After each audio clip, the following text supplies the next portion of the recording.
Il y a des gens qui citent des passages de la Bible de manière complètement bizarre.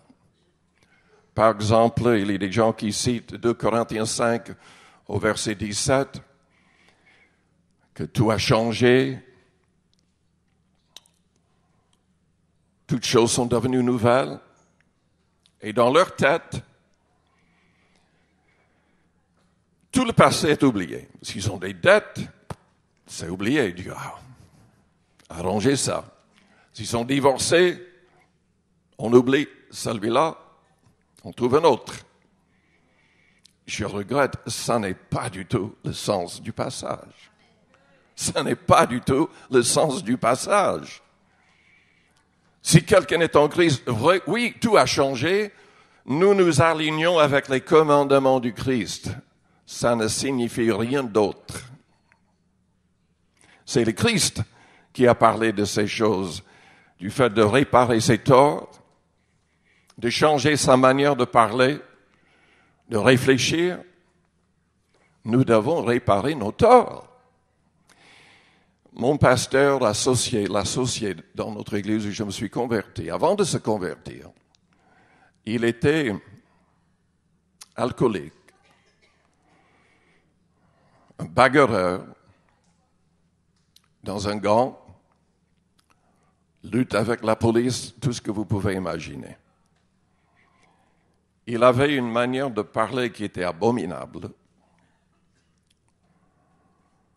Et il empruntait de l'argent partout, de tout le monde, avec l'idée de ne jamais repayer. Mais quand il s'est converti, il a réparé ses torts. Ça lui a pris 5 années de travail pour repayer ses dettes. Mais le Seigneur l'a béni tellement que, honnêtement, je n'ai jamais rencontré quelqu'un qui avait autant de bénédictions au niveau des dons spirituels, prophéties. Et il pouvait citer par cœur presque n'importe verset dans toute la Bible. Tout était serré de mémoire dans son cœur. Vous voulez être béni? Pardonnez. Réparez vos torts. Cherchez la réconciliation avec vos ennemis, autant que cela dépend de vous. La Bible dit, soyez en paix avec tous les hommes, autant que cela dépend de vous. Parfois, les gens ne vont jamais accepter de vous pardonner. Mais vous pouvez faire tout de votre côté pour que Dieu vous bénisse. Vous voulez être béni? Apprenez à bénir. C'est quoi bénir une autre personne? C'est leur faire du bien. Jésus a dit qu'on devait faire du bien à nos ennemis. Bénir, c'est dire du bien de quelqu'un. Quand quelqu'un vous reprend, fait quelque chose contre vous, quelle est la réaction normale, mondaine? Vous voulez anéantir cette personne, donc vous parlez contre la personne aux autres. N'est-ce pas? C'est exactement ce qu'il ne faut pas faire. Il faut faire le contraire. Si vous voulez que Dieu vous bénisse, vous serez obligé de faire le contraire. C'est pas facile, n'est-ce pas? Mais c'est ce que Dieu demande.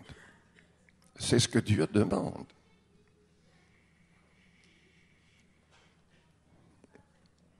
Nous devons nous aussi serrer la parole dans nos cœurs afin de ne pas pécher. C'est indispensable. Est-ce que vous êtes libre du péché, des habitudes mauvaises?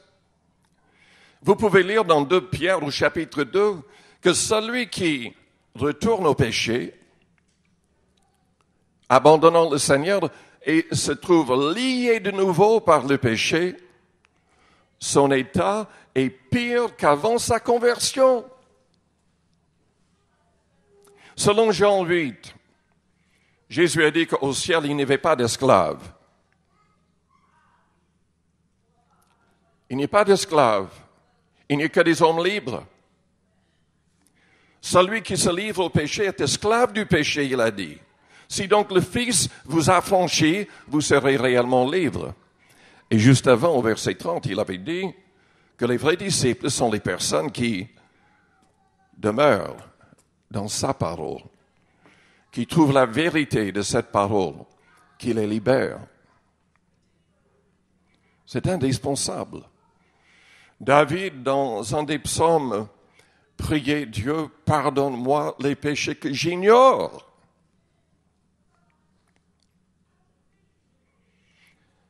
Vous voulez plaire au Père, qu'est-ce qui est nécessaire? Que devons-nous faire le plus vite possible? Nous devons nous faire baptiser d'eau par immersion totale.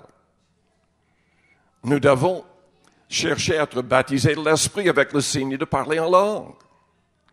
Nous devons porter du fruit, car selon Jean 15, si on ne porte pas de fruit, nous serons brisés comme des branches desséchées et jetés au feu. Nous devons porter du fruit. Il nous a choisis pour qu'on aille et qu'on porte du fruit qui demeure. Les deux sortes de fruits. Et les fruits de l'esprit qui commencent avec l'amour. Et le fruit du juste, le sage s'empare des âmes, selon Proverbe 11, verset 30.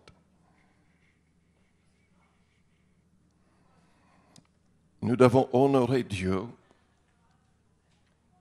en croyant et en cherchant tous les dons surnaturels. Dieu a des dons surnaturels, des cadeaux, si vous voulez. Mais combien de chrétiens ont accepté ces cadeaux? Combien les utilisent pour sa gloire?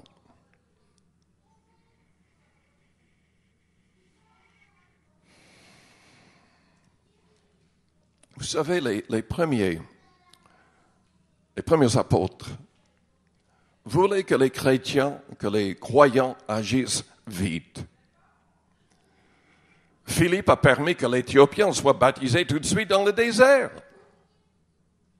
Paul, en trouvant 12 hommes à Éphèse, qui avaient été baptisés par Jean-Baptiste, il voulait qu'ils soient baptisés correctement au nom du Père, du Fils et du Saint-Esprit. Il les a rebaptisés tout de suite. Et il n'a pas attendu, il leur a imposé les mains pour qu'ils parlent en langue, qu'ils prophétisent, qu'ils soient baptisés du Saint-Esprit.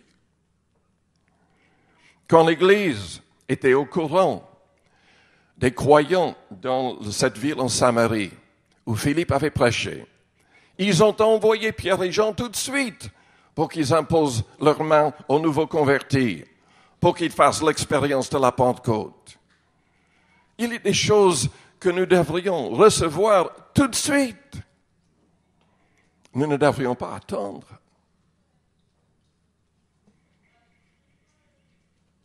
Je n'ai pas le temps d'en parler en détail. Mais je vous encourage à lire le psaume 91 et le psaume 83, ou 103 plutôt. Dieu nous offre des promesses. Il nous offre un lieu de refuge, un abri, si vous voulez, où le diable ne pourra pas nous toucher en aucune manière, ni par la maladie, ni par les attaques des autres.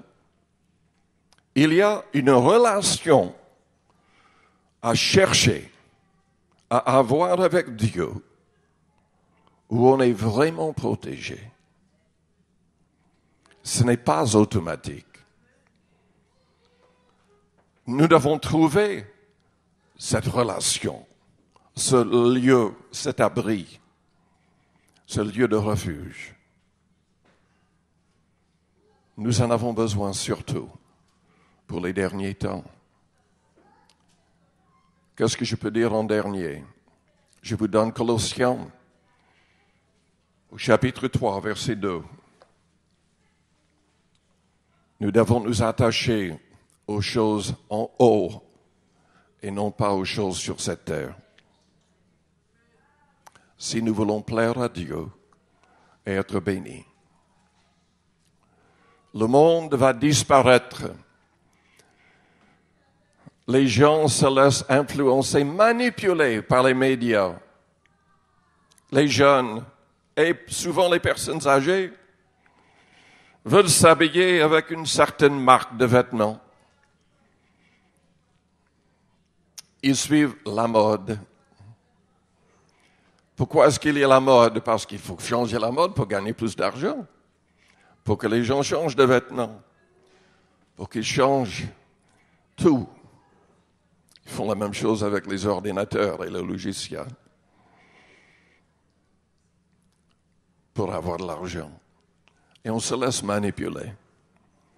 On se laisse manipuler.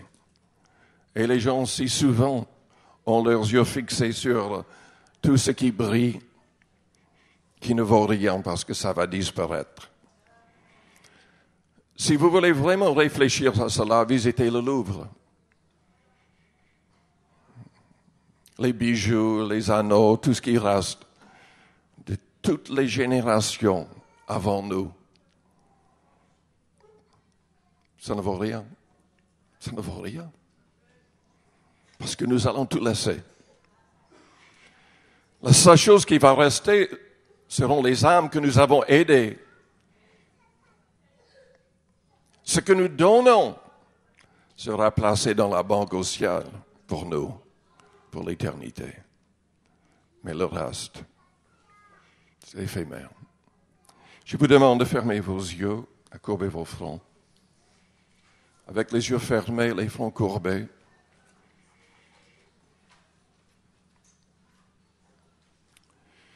Je vous demande d'être honnête avec vous-même. Est-ce que vous avez une relation réelle avec Dieu par Jésus-Christ? Est-ce que son esprit est réellement en vous? Est-ce qu'il rend témoignage à votre esprit que vous êtes enfant de Dieu, que tout est bien?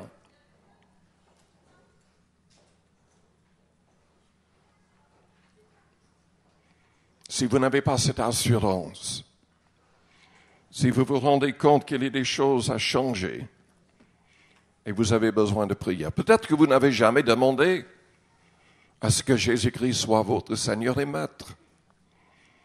Vous n'avez même pas confessé vos péchés au Seigneur. Mais vous voulez le faire aujourd'hui. Vous voulez saisir la main de Jésus-Christ. Je vous invite à me faire signe. Pendant que les yeux restent fermés, les fronts courbés. Faites-moi signe en élevant votre main juste pour un instant. Je la verrai. Et je prierai pour vous. Merci, merci, merci. Est-ce qu'il y a d'autres personnes? Faites-moi signe. Merci. Merci. Oui. Nous devons aligner nos vies pleinement avec les commandements du Christ. Aimer le Christ, c'est la clé. Aimer simplement le Christ. Jean a dit, nous l'aimons parce qu'il nous a aimés le premier. Parce qu'il nous a aimés le premier.